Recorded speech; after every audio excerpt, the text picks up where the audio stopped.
You ever scroll through listings, see a stunning house with perfect photos and think, that's the one. Then you drive through the neighborhood and suddenly the dream dies. Welcome to the other side of real estate, where gorgeous homes hide behind neighborhoods full of noise, traffic, or neighborhood drama that didn't make it into the listing description. Today we're diving into the neighborhoods everyone regrets moving into, what makes people hate where they live, how to spot the warning signs early, and yes, a few Phoenix area examples that'll make you think twice before signing that offer. Stick around to the end, and I'll share the one type of neighborhood I'd never recommend to anyone, no matter the price tag. Every market has one. The brand new subdivision with beautiful homes, flashy signs, and builder incentives that sound irresistible. $10,000 towards closing costs. Pick your upgrades. Move-in ready. Sounds perfect, right? Until you realize the only grocery store is about 25 minutes away, and your 10-minute commute to Chandler turns into 45 minutes with traffic. This is especially true in fast-growing spots like Queen Creek and Santan Valley. Incredible new homes, but infrastructure hasn't caught up yet. The roads, 2 lanes. The schools, still under construction. The noise, constant because there's always another phase being built right behind your backyard. You move in thinking you beat the system, but after a few months you start to realize, oh no, we're the pioneers. New doesn't always mean better. Sometimes it means you're the first experiment. HOAs sound amazing on paper. Clean neighborhoods, manufactured lawns, no pink houses, or inflatable Christmas dinosaurs in July. But HOAs can turn into the neighborhood police. You leave your trash can out a few hours late, there's a fine. You park on the street overnight, there's a fine. You paint color fades half a shade lighter than approved beige, letter in the mail. Some Gilbert and Mesa communities have HOAs that are genuinely helpful and keep property values up, but others feel like they're run by that one retired guy who's made it his full-time job to measure your grass. Before buying, read the HOA minutes. They're public record and they'll show you what's going on. Disputes, assessments, leadership drama. If the last 5 meetings mention landscape fines or special assessments, run. I had a client once in Chandler who loved their community, until the HOA announced a $4,000 per home special assessment to repair common walls. They didn't see it coming, and suddenly that affordable neighborhood got expensive real fast. Ah yes, the up and coming, the most dangerous phrase in real estate. It means you're buying the promise of what the area might become someday, and that might take a decade. I've seen buyers get sold on future retail, planned parks, and new schools in Buckeye or Levine. And 5 years later, the same empty lots, the same dirt roads, and the same single stoplight you started with.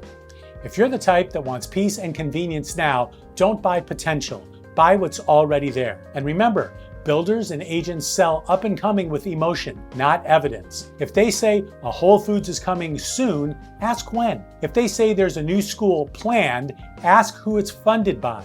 Big difference. Now let's talk about the opposite problem. The neighborhood that's too cool for its own good. You know the one, downtown Scottsdale condos, Roosevelt row lofts, or the heart of Tempe by Mill Avenue. Walkable, hip, amazing restaurants, but you can't park anywhere and the party never ends. It looks fun when you're visiting, not so much when you're trying to sleep on a Friday night. What started out as vibrant arts district becomes an every weekend block party with honking, traffic, and delivery trucks at 6 a.m. These areas are great for short-term living, but if you crave peace or if you're raising kids, trendy can quickly become tiring. And once you buy, you can't just mute the nightlife. One of my favorite buyer regrets? We didn't notice the airport. It's true. When you tour a house at noon on a Tuesday, it's quiet. But at 5 p.m. when you're home for good, that's when the planes come in. The dogs bark and the 101 roars. Parts of North Tempe, Arcadia, and South Scottsdale are under Sky Harbor flight paths. If you don't check it first, you'll learn the hard way on day one. Pro tip, download a decibel meter app. Stand outside for 10 minutes at rush hour. You'll learn more about your new, quiet neighborhood in 10 minutes than any listing description will ever tell you. Waterfront communities like the Islands in Gilbert, where I've sold a home, or Scottsdale Ranch are absolutely stunning until you see the HOA dues. The landscaping, the lakes, the pumps, the private security, it all costs money. And if you're thinking, that's fine, I'll just skip the waterfront ones, remember, even gated golf communities or master plan neighborhoods often carry hidden costs. You might pay a community enhancement fee every time a home sells, or mandatory landscaping dues for curb consistency. The view is beautiful, but if your lifestyle budget can't handle $400 to $800 a month in HOA fees, that lake will lose its sparkle quick. Every Phoenix buyer has seen it, a home that's way cheaper than everything else nearby. Same square footage, same look, same builder. So what's the catch? Maybe it's in a floodplain. Maybe it backs to a busy road. Maybe it's next to a power substation, train line, or an industrial zone that gets rezoned at night. I once had clients excited about a low-priced home near South Mountain. The view was incredible, but right behind it was a county easement for a future power corridor. Guess what was planned there 2 years later? Exactly, massive towers. If a deal looks too good, there is a reason. You're not lucky, you're early to the problem. Some areas grow so fast the infrastructure just can't keep up.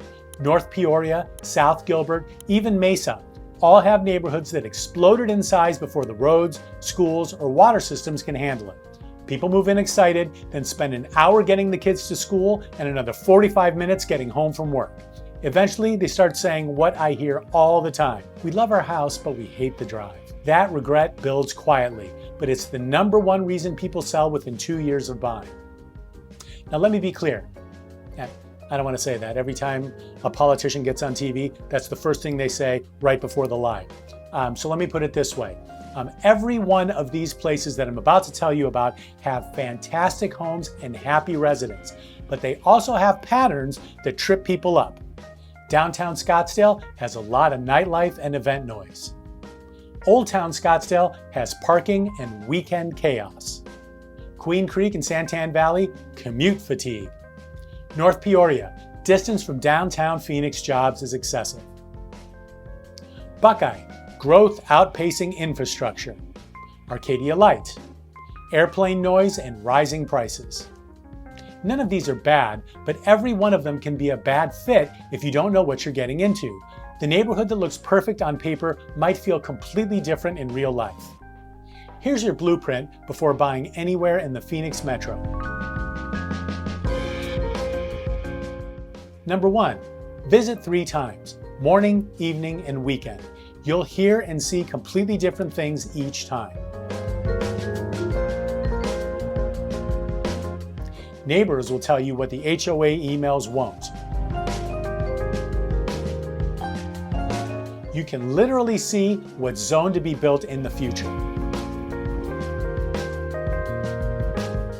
When you search the address in Google News, you'll be able to find noise complaints, rezoning, lawsuits. They're all public. If your realtor tells you the turnover rate is every 2 years, that's a red flag. Do that and you'll save yourself years of frustration and a lot of "we should have knowns." So there you have it, the neighborhoods and patterns people regret moving into all across Phoenix Metro. Remember, there's no perfect place, but there is a perfect fit for you. So if you're looking at a new neighborhood or a neighborhood that's new to you, call me. I'll help you avoid the noise, the drama, and the HOA letters. And if you found this helpful, hit subscribe, tap like, and share it with anyone who's house hunting right now. I am Charles Fratantoni, your Arizona neighborhood expert, and I'll see you in our next video.